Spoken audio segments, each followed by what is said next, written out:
Friends, আজকে ইচ্ছা করলো কলমি শাক ভাজবো তো বড়ি দিয়ে। তো কলমি শাক আজকের তোজোর বন্ধু কালকে এসেছিলো, প্রিয়সী তোর মা নিয়ে এসেছিলো। ওদের বাগানে খুব কচি কচি কলমি শাক হয়েছিল।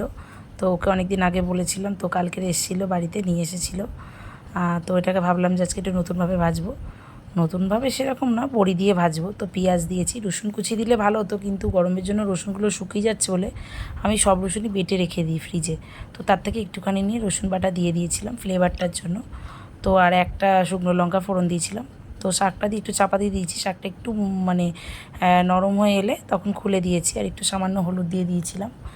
তো পেঁয়াজে যেহেতু একটুখানি পেঁয়াজ ভাজার সময় একটু নুন দিয়ে দিই আমি, তো নুনটা এখন দিই না। তাছাড়া শাক ভাজার সময় আগে আগে নুন দিতেও নেই, কারণ শাকের পরিমাণটা বোঝা যায় না, নুন বেশি হয়ে যেতে পারে। তো ভাজার লাস্টে নুনটা দিতে হয়, তো নুনটা লাস্টেই দিয়েছি।